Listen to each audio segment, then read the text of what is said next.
수험생은 반갑습니다. 도덕과 강의를 맡고 있는 정병옥입니다.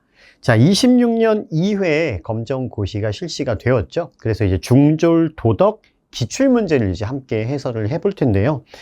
해설에 앞서서 문제가 어떻게 출제가 되었는가 잠깐 같이 설명을 듣고요. 그리고 문제풀이를 시작하도록 하겠습니다. 총 6개의 단원으로 구성이 되어 있습니다. 여기 1, 2, 3단원이요.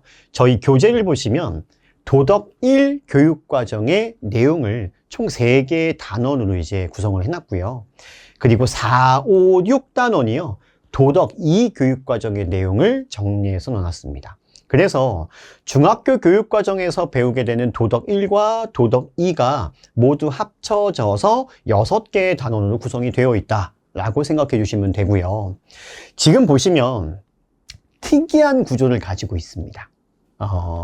실제로 학생들은요, 도덕 1을 특정 학년에서 배우고요. 그리고 나서 이제 학년이 올라가면 도덕 2를 배우거든요. 근데 우리 기출문제를 보시면 이 1단원에서 항상 많은 문제가 출제가 됩니다. 그래서 수학에서 구구단이 중요하듯이 도덕에서는 이 1단원이 중요한 거예요. 그래서 1단원을 공부하실 때 1단원에서 배우는 여러 가지 도덕적 용어, 덕목들이 있거든요. 그 단어 뜻을 좀 정확하게 이해하시면서 정리를 해 나가셔야 됩니다. 그래서 1단원에 가장 많은 시간을 투자하시고 나머지 단원들에서 그 덕목들을 다 사용한단 말이에요. 그렇게 1단원의 준비를 좀 많이 해주셨으면 좋겠습니다. 그리고 각 단원들마다 출제되는 문제 수는요, 해마다 바뀌어요. 단 1단원에서 가장 많은 문제가 출제되는 건 거의 안 바뀝니다. 그래서 나머지 단원들 중에서 또 어떤 단원에 집중해야 됩니까? 이런 것보다는 1단원을 열심히 공부한 그 기본적 개념을 가지고 각 단원별로 특징들을 잡아서 주제별로 공부를 해주시면 되거든요. 자, 그래서 오른쪽에 제가 키워드로 정리를 해놨습니다. 그래서 이런 키워드를 중심으로 묻는 문제가 출제가 되니 각 단원에서는 이런 주제에 대한 내용을 내가 좀 잘 봐야 되겠구나 라고 생각을 해주시면 돼요. 이해되시겠죠? 자, 그렇게 해서 총 25문제가 출제가 된다라는 것입니다. 자, 그럼 이제 1번부터 한번 문제를 같이 풀어보겠습니다. 자, 1번입니다. 다음에서 설명하는 인간의 특성은 보통 1번 문제에 배치가 되는 주제입니다. 자, 이렇게 인간의 특성 중 하나를 던지고요. 이걸 통해서 이것이 의미하는 인간의 특성이 뭐야? 라고 묻는 문제예요. 인간은 언어, 예술 등을 창조하고 계승하는 존재이다. 그렇게 되면 이걸 묶어서요, 우리가 문화라고 표현할 수가 있는 것이죠. 인간이 만들어낸 어떤 행동 양식, 이게 문화거든요. 그러니까 언어도 문화일 수 있고요. 예술도 문화일 수 있는 것이죠. 음식도 음식 문화일 수 있잖아요. 그래서 인간은 문화를 창조하고 계승하는 존재이다. 그렇기 때문에 이 인간의 특성은 문화적 존재라고 하는 걸 어렵지 않게 찾을 수가 있어요. 그리고 1번부터 4번 선지에 파괴적, 비관적, 편파적 존재라는 인간의 특성은 존재하지 않습니다. 이거 교재에 없어요. 그래서 너무 쉽게 풀 수 있었던 문제이지만 그래도 이제 우리가 이제 검정고시를 이제 치르시는 여러 이제 수험생들이 공부하실 때 가장 집중하셔야 되는 게 단어예요. 그래서 단어는 좀 다 확인을 해보고 가겠습니다. 자, 파괴입니다.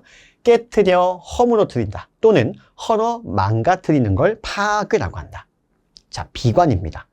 처지나 형편 등을 슬프거나 암담하게 여기는 걸 비관이라고 얘기를 하고요. 편파입니다. 어느 한쪽에 치우친 것을 우리는 편파라고 한다. 이런 단어 뜻이 있다라는 것 참고만 해주시면 좋을 것 같습니다. 자, 2번 갈게요. 이렇게 인물을 묻는 문제가요. 중졸 도덕에서 최근 더 자주 나오고 있습니다. 그런데 이제 우리가 중졸 도덕 교육 과정에서 배우는 인물들이 한정되어 있어요. 그래서 그 인물들 중에 한 명이 나오는데 가장 많이 나오는 인물이 아리스토텔레스입니다. 이거는 꼭 기억하셔야겠죠?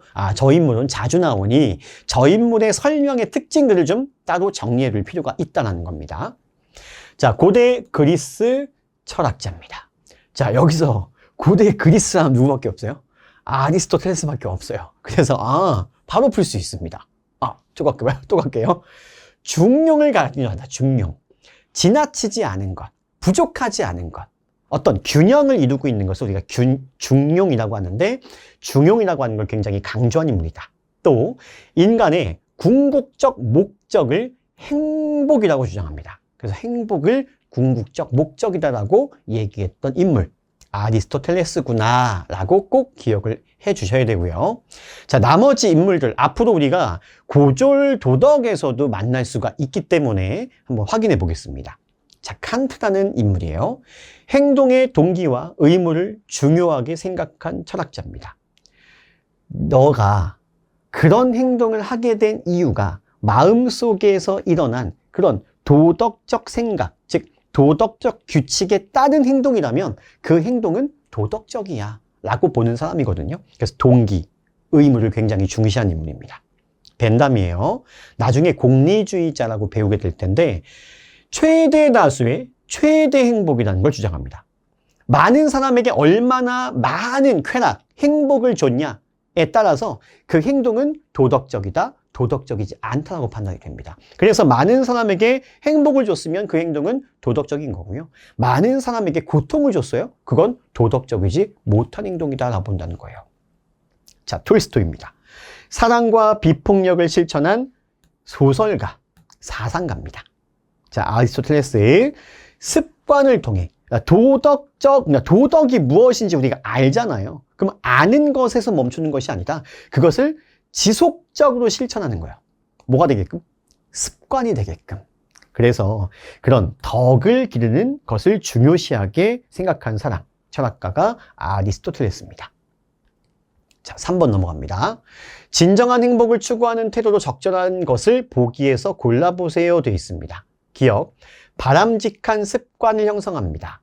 여기서 진정한 행복이라고 하는 건 도덕적으로 완성된 아름다운 삶을 얘기할 거예요. 그러니까 바람직한 습관이라고 하는 건 도덕적으로 바른 습관을 이야기하겠죠? 필요하겠죠.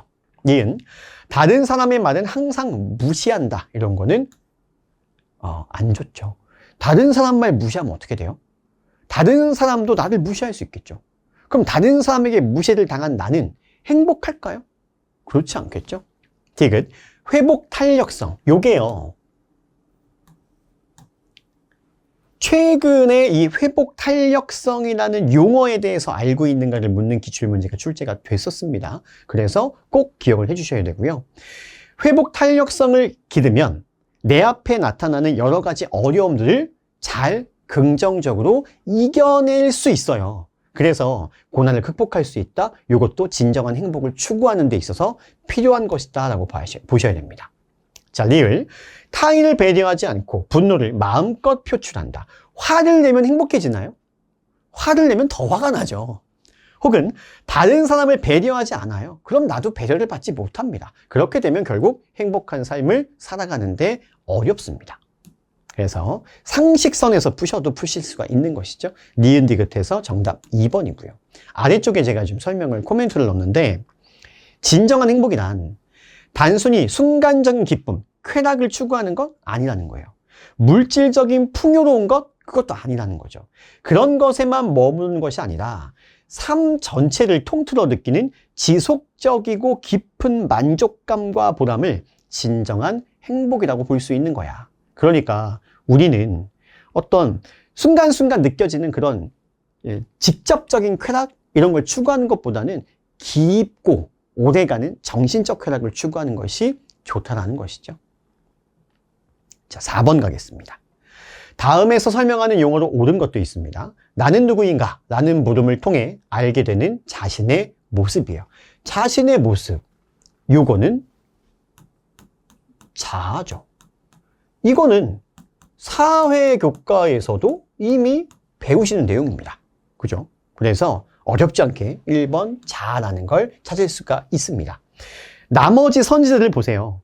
전혀 관련 없는 선지들로 배치를 해서 문제를 쉽게 푸실 수 있게 출제자분들이 배려하고 계신 겁니다. 자, 용어를 보겠습니다. 자, 남과 구별되는 주체로서의 나의 참모습을 얘기하는 것이고요. 핑계, 내세우는 이유나 구실을 핑계라고 얘기를 하고요. 사물, 객관적으로 존재하는 모든 현상이나 물건을 우리는 사물이라고 얘기를 하고, 계약, 두 사람 이상이 서로 합의하여 이루어지는 법률 행위, 어떤 규칙 이런 걸 계약이라고 한다는 것. 용어는 그냥 참고만 하셔 보시면 됩니다. 자, 5번 넘어가 볼게요. 표에서 바람직한 삶의 목적을 설정하는 방법. 삶의 목적인데요. 이게 바람직하다라고 했으니까 도덕적으로 옳은 목적이 되겠죠. 그것을 설정하는 방법으로 적절한 것만을 모두 V 표시한 학생을 찾는 겁니다. 자, 첫 번째예요. 자신의 이익만을 맹목적으로 추구한다. 요거는 만약에 이 이익이요.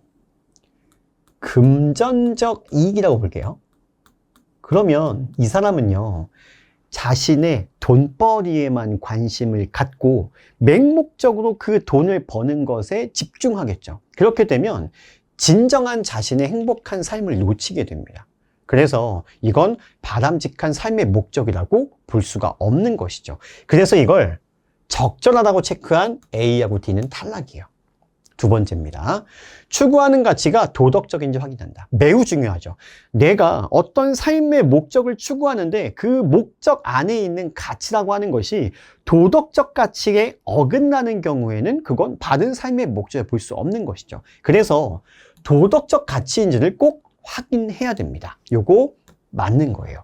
BC 잘하고 있고요. 세 번째 질문입니다. 자신과 타인에게 도움이 되는지를 점검한다.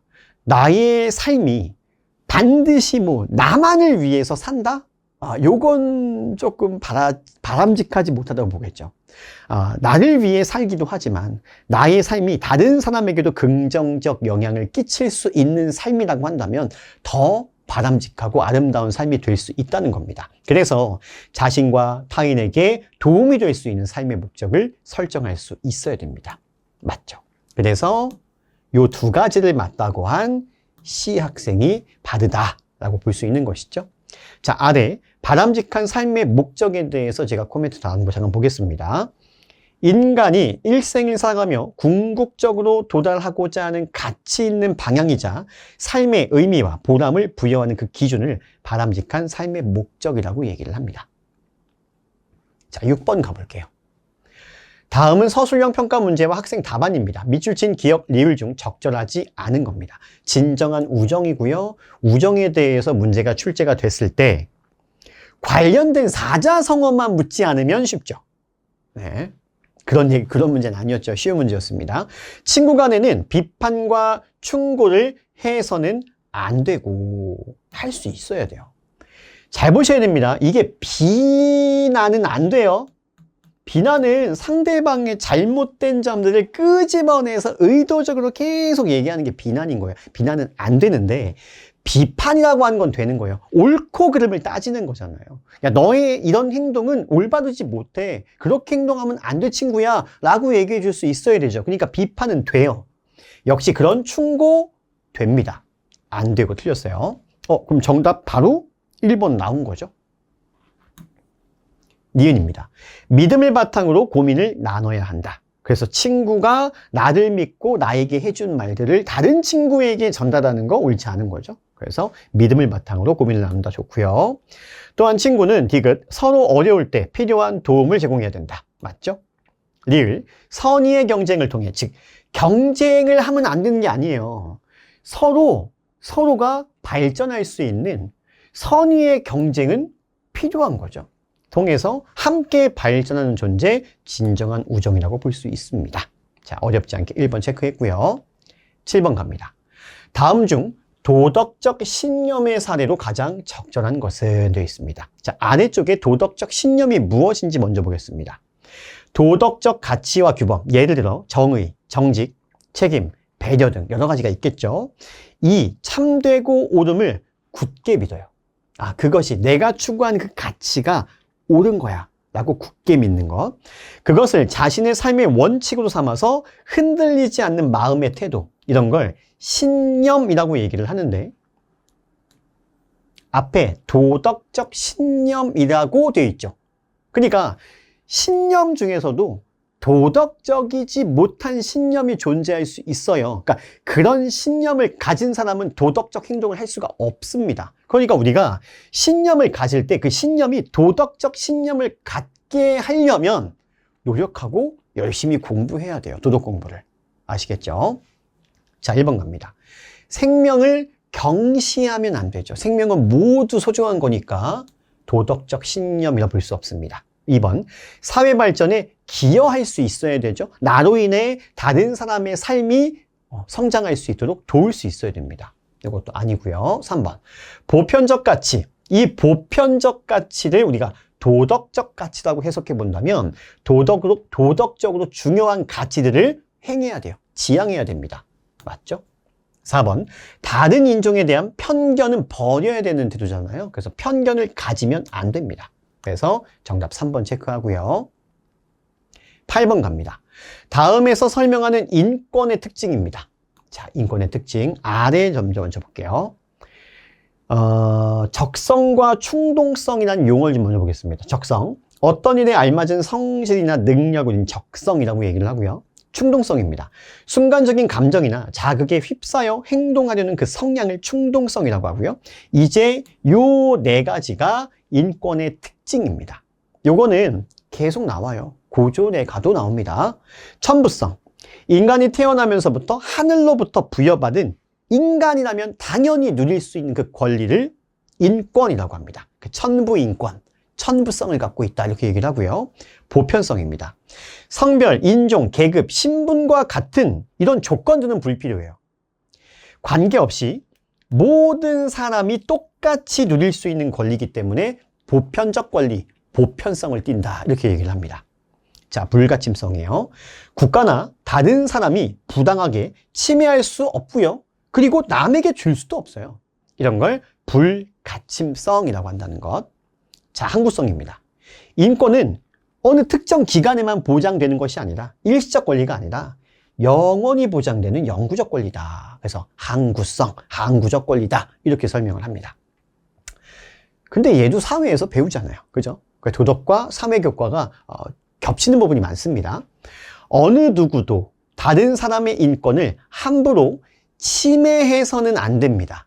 침해하면 안 돼요. 침해가 불가하다. 그래서 정답 4번 이렇게 체크해 주시면 되겠죠. 9번 갑니다. 다음 중 기억에 들어갈 내용으로 가장 적절한 것은 되어 있고요.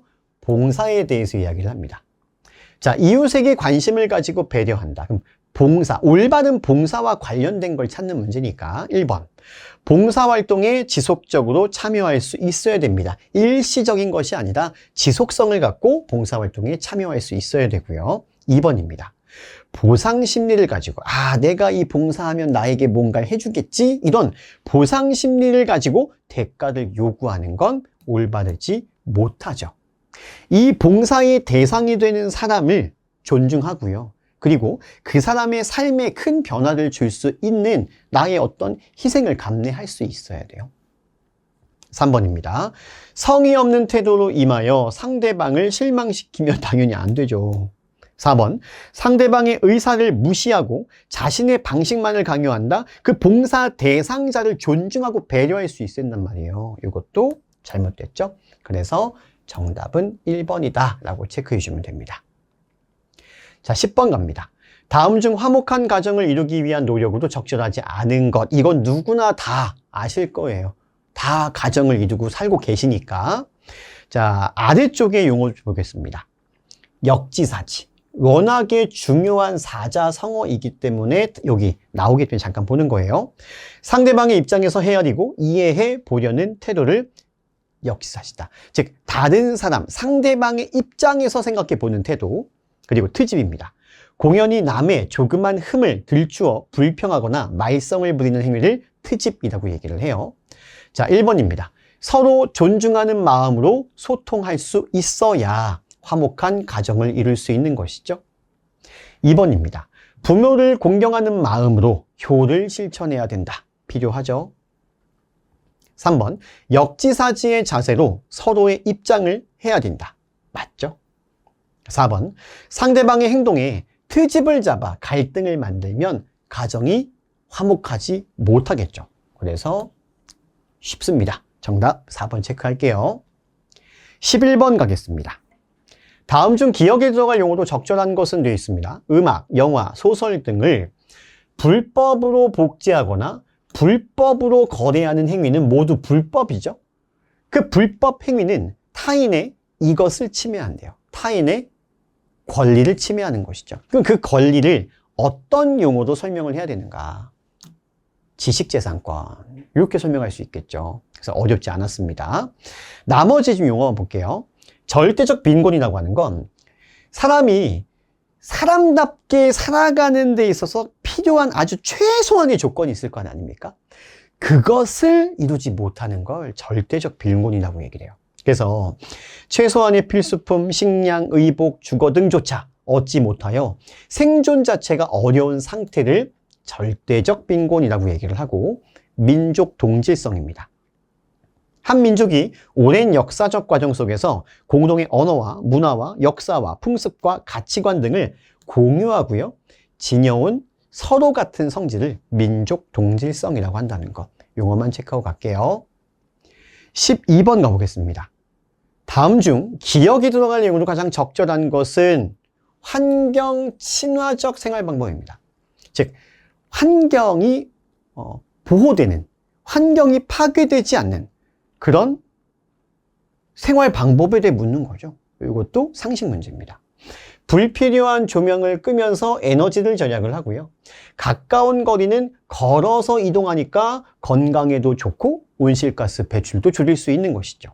그런 것들 어렵지 않습니다. 1번 수도꼭지를 틀어놓고 외출을 하면 큰일 나죠. 어마어마하게 혼날 수 있습니다.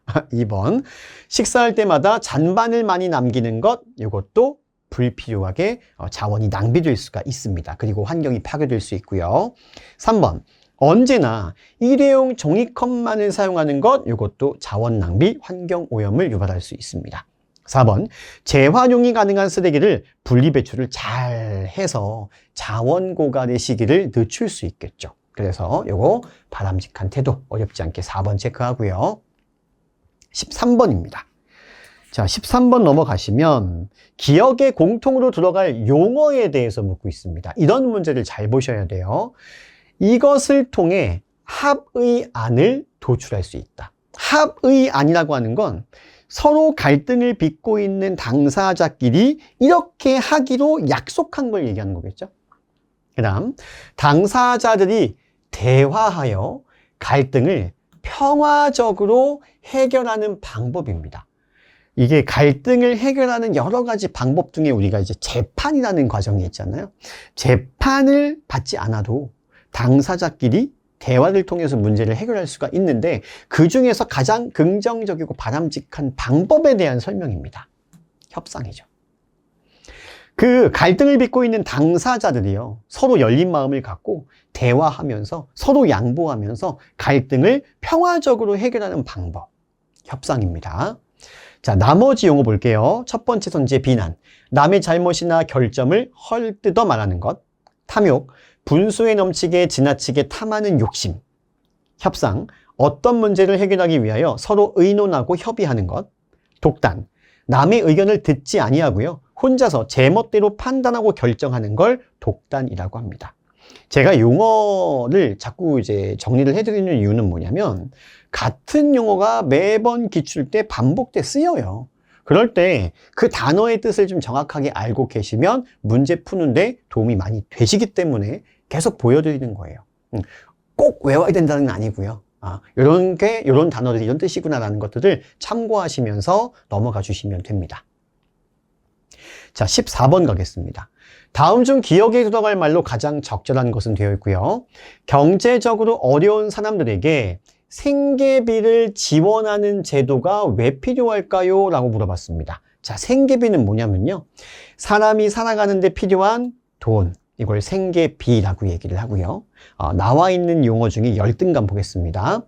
자기 자신을 남보다 못하거나 무가치한 존재로 낮추어 평가하는 마음을 열등감이라고 얘기를 해요. 그러면 경제적으로 어려운 사람들을 금전적으로 왜 도와줘야 되냐?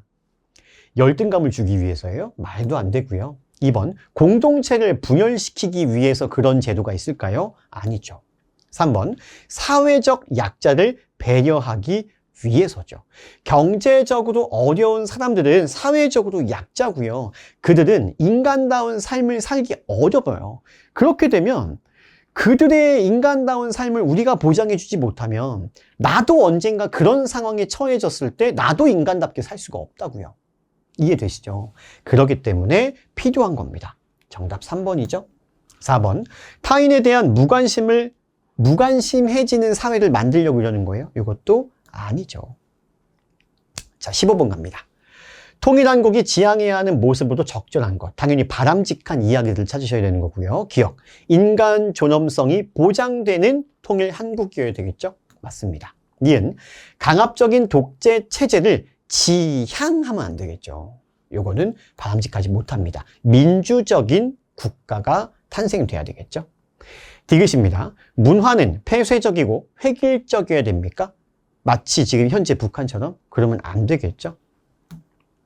리을, 복지제도를 통해 국민의 행복한 삶을 보장할 수 있는 복지국가면서 자유민주주의 통일한국이어야 됩니다. 이런 이야기예요. 그래서 정답은 기억 리을에서 2번 체크하시면 됩니다. 자, 16번 가보겠습니다. 다음 중 가나에 대한 설명으로 옳은 것도 있고요. 자연을 바라보는 관점 2가지로 나와 있습니다. 자, 가는 인간중심주의고 나는 생태중심주의입니다. 중졸도덕에서는 자연을 바라보는 관점을 크게 이렇게 2가지로만 나눠서 공부를 합니다. 이제 고졸로 가시게 되면 훨씬 더 많이 나와요. 뭐 인간중심주의, 뭐 동물중심주의, 생명중심주의, 뭐 이렇게 쭉 여러 가지 생태 중심주의까지 여러 가지를 똑같이 배우거든요. 근데 이제 그걸 배우기에 앞서 중학교 교육 과정에서 2개 정도는 먼저 배우고 간다라고 생각을 하셔야 됩니다.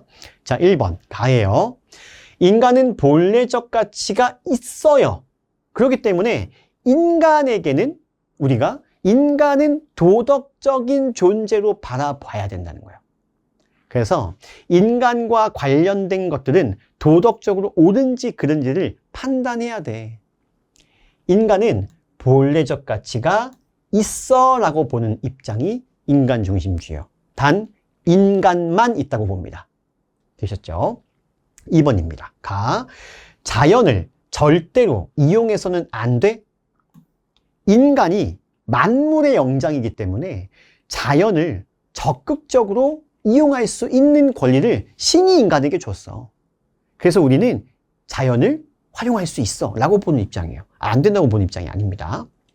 3번입니다. 나예요. 인간이 자연을 일방적으로 지배해야 한다. 요거 생태중심주의는 이 생태계의 여러 구성원들 중에서 인간은 일부일 뿐이에요. 그러니까 모든 구성원들이 동등한 존재라고 보기 때문에 이런 태도는 가지고 있지 않습니다. 4번이에요. 나, 인간을 비롯한 모든 생명체, 모든 생태계의 구성원들이 자연의 일부야 라고 보는 입장. 맞죠? 정답 4번입니다. 자, 17번 갈게요. 다음 중 폭력에 대한 바람직한 대처 방법으로 적절하지 않은 것. 상식 문제죠? 1번, 피해자를 도와야죠. 외면하면 안 됩니다. 왜 피해자를 외면하면 안 되죠? 나도 언젠가 피해자가 됐을 때 나도 외면당할 수 있단 말이에요. 그래서 우리는 피해자를 적극적으로 도울 수 있어야 된다라고 하는 것이고요. 2번입니다. 상담 기간의 피해를 당연히 알려야 되고요. 도움을 받을 수 있죠. 3번, 거부 의사를 명확히 표현합니다. 안 돼요. 하지 마세요. 라고 나의 의사를 명확하게 표현할 수 있어야 되고요. 4번, 주변 사람에게 도움을 요청한다. 주변 사람, 어른들, 선생님에게 도움을 요청해야 된다는 것이죠. 그래서 옳지 않은 것 1번입니다. 18번 갈게요. 다음 중 기억에 들어갈 내용으로 가장 적절한 것은 되어 있습니다. 수업 주제고요. 자유의 가치를 지향해야 한다. 자유를 추구하자 이런 이야기고요. 2번째, 공정한 사회제도를 만들자. 사회제도가 항상 공정하진 않을 수 있잖아요.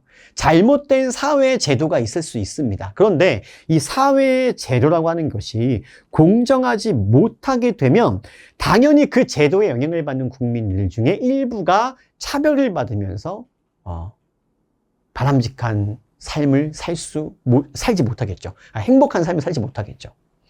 그 다음 세 번째, 구성원들의 인간다운 삶을 보장해야 됩니다. 자, 그러면 이건 누가 하는 거예요? 이건 누가 하죠? 제도를 만듭니다. 국가가 만드는 거죠. 그러니까 이런 것들을 할 수 있는 국가를 우리는 정의로운 국가야 라고 얘기할 수 있는 것이고요. 나머지 선지는 전혀 관련 없는 선지들로 배치를 해서 문제를 쉽게 풀 수 있었습니다. 19번 갈게요. 다음 중 밑줄 친 기억의 발생 원인으로 적절하지 않은 겁니다. 갈등 이야기가 나왔습니다. 개인이나 집단 사이에 목표나 동기 등이 달라 서로 대립하거나 충돌하는 것을 우리는 갈등이라고 하죠. 그러면 갈등의 발생 원인이에요. 이건 이해관계 때문입니다. 자, 내가 어떤 이득을 보면 내가 이득을 보기 때문에 누군가는 손해를 볼 수 있어요. 혹은 내가 속해 있는 이 공동체가 이득을 보면 그로 인해 다른 공동체가 손해를 볼 수 있습니다. 거꾸로도 당연히 되는 거죠. 그렇게 되면 개인 간의, 집단 간의 갈등이 유발되겠죠. 그래서 이익과 손해로 얽혀있는 그런 관계를 이해관계라고 얘기를 하고요. 현대사회는 굉장히 다양하고 복잡합니다. 그래서 많은 사람들이 여러 가지 이해관계로 얽혀 있어요. 그러니까 현대사회는 이 갈등이라고 하는 것이 너무나 쉽게 나타날 수 있다는 것이죠. 이해하셨죠? 그래서 이 갈등을 해결하는 것이 중요한 겁니다. 그래서 어렵지 않게 정답 4번 찾을 수가 있었습니다. 나머지들은요, 양보와 타협은 오히려 갈등을 해결할 수 있는 방안이고요. 가치관 차이, 잘못된 의사소통, 요런 것들도요, 옳지 않은 거죠. 죄송합니다. 이상하다 했어요. 이거, 양보와 타협은 갈등을 해결할 수 있는 거고요. 가치관 차이나 잘못된 의사소통이나 혹은 이해관계의 충돌로 갈등이 나타날 수 있습니다. 됐죠? 자, 20번 가볼게요. 다음 도덕 추론 과정에서 중요합니다. 기억에 들어갈 내용으로 가장 적절한 것은 아무래도 이 문제가 가장 오답률이 높지 않았을까라고 판단이 됩니다. 도덕 원리와 사실 판단과 도덕 판단이 있는데요. 이 도덕이라고 들어가 있는 이 사례들은요, 옳다, 옳지 않다라는 가치 판단이 들어갑니다. 그래서 이렇게 들어가요. 옳다, 옳지 않다.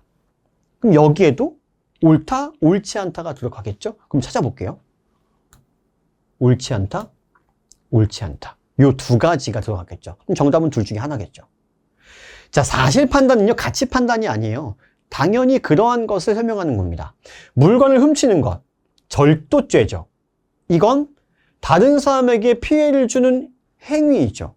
이거는 누구나 맞아, 아니야 라고 대답할 수 있는 것들이에요. 이게 사실 판단이거든요. 자, 그럼 1번입니다. 인간은 동물이야. 맞아요, 아니에요? 맞죠? 이거 사실 판단입니다. 여기 안 들어가죠. 2번, 물건을 훔치는 것은 옳지 않아. 자, 물건을 훔치는 거는 옳지 않다라고 하는 도덕 원리. 보세요. 다른 사람에게 피해를 주는 행위는 옳지 않아요. 근데 물건을 훔치는 거는 다른 사람에 피해를 주는 거예요. 그럼 이 두 가지가 결합이 돼서 이게 나오거든요. 그럼 피해를 주는 행위는 옳지 않고요. 물건을 훔치는 거는 피해를 주는 행위니까 물건을 훔치는 건 다른 사람에게 피해를 주는 행동이니 옳지 않다라고 결론이 나오게 됩니다. 그래서 물건을 훔치는 것은 옳지 않다라고 하는 도덕 판단이 세워지는 거예요. 자, 이 두 가지 내용이 결합이 돼서 도덕 판단이 나타나거든요. 그래서 이 두 내용이 합쳐진 문장을 찾아주시면 되는 겁니다. 그래서 어렵지 않게 2번 찾을 수가 있어요. 자, 3번 볼게요. 친구에게 욕을 하는 것은 옳지 않아. 자, 친구에게 욕을 하면 친구가 기분 나쁘겠죠. 친구에게 피해를 주는 거겠죠. 그래서 요 내용의 사실 판단에 친구에게 욕을 하는 것은 친구에게 피해를 주는 행동이야 라고 한다면 얘가 이렇게 될 수 있겠죠. 그래서 요거는 지금 사실 판단에서는 확인해 볼 수가 없기 때문에 틀렸습니다. 4번, 수업에 지각하는 것은 교칙을 어기는 행동이야. 맞아요, 아니에요? 맞죠? 이거 사실 판단이에요. 이해하셨죠? 이렇게 문제를 푸실 수 있는 방법들을 좀 기억을 해 놓으시면 좋겠습니다. 자, 21번입니다. 다음에서 설명하는 용어가 나왔고요. 국가의 법을 존중하고 그 절차를 지키는 것. 더 쉽게 얘기한다면 법을 따르고 지키는 것. 준법이죠. 나머지 용어 보겠습니다. 혐오, 싫어하고 미워함 또는 그런 감정을 혐오라고 얘기를 하고요. 경쟁입니다. 같은 목적을 가진 이들이 서로 이기거나 앞서려고 서로 다투는 걸 경쟁이고요. 차별입니다. 본질이 같은 사물을 등급이나 차이를 두어 다루는 것 또는 부당하게 대우하는 것을 우리는 차별이라고 한다. 참고만 하시면 됩니다. 자, 22번으로 가볼게요. 다음 중 기억에 들어갈 검색어입니다. 용어겠죠. 국가는 국토방위나 치안 유지 등을 통해 국민의 생명과 안전을 보장하는 최소한의 역할만을 해야 한다고 보는 국가관이에요. 소극적 국가관, 다른 말로는 뭐 야경국가, 작은 정부 이렇게도 정리를 하셨을 겁니다. 그래서 소극적 국가관에서 국가의 역할은 최소한에 그쳐야 돼. 그것이 바로 국민의 생명과 안전을 지킬 수 있는 국토방위와 치안에만 국한돼야 돼. 국가의 역할을 굉장히 작게 보고 있죠. 그래서 정답 4번 체크하고요. 나머지 선지는 절대 국가와 관련 없는 그런 다른 선지들로 배치가 되었습니다. 23번 가겠습니다. 다음 중 기억에 공통으로 들어갈 개념으로 가장 적절한 것. 역시 용어에 대한 이야기고요. 이것은 자신의 말과 행동에 잘못이 없는지 돌아본다, 되돌아본다, 성찰한다, 반성한다 이야기죠. 이것은 일기, 명상 등을 통해 실천할 수 있습니다. 어렵지 않게 성찰이라는 걸 찾을 수가 있죠. 나머지 용어 보겠습니다. 충돌, 의견이나 이해관계가 서로 달라 마찰을 일으키는 것, 회피, 책임이나 기피스러운 일 따위를 괭이질하듯 슬그머니 피하여 모면하는 걸 회피라고 얘기를 하고요. 폭력, 남을 제압하기 위하여 쓰는 물리적 힘이나 세력을 폭력이라고 얘기합니다. 쉬운 문제였죠? 24번 갑니다. 다음 퀴즈에 대한 정답으로 가장 적절한 것은 되어 있고요. 다문화 사회에 대해 이야기합니다. 서로의 문화를 받아들이고 존중하기 위해 요구되는 덕목, 좋은 거예요. 그죠? 그래서 좋은 단어, 관용, 나와 다름을 인정하는 태도 이렇게 나와 있는 것이죠. 나머지 선지는 다 도덕적으로 옳지 않은 거기 때문에 우리가 덕목이라고 볼 수 없는 겁니다. 자, 무시해요. 사람이나 대상을 대수롭지 않게 여겨 하찮게 대하는 것 무시고요. 배척, 남이나 남의 의견, 사상 따위를 물리쳐 배격하는 것, 받아들이지 않고 쳐내는 거죠. 불신, 믿지 아니하는 것 또는 믿지 못하는 것, 불신이라고 얘기를 합니다. 자, 25번 마지막 문제 가보겠습니다. 다음 중 밑줄 친 기억에 해당하지 않는 것도 있습니다.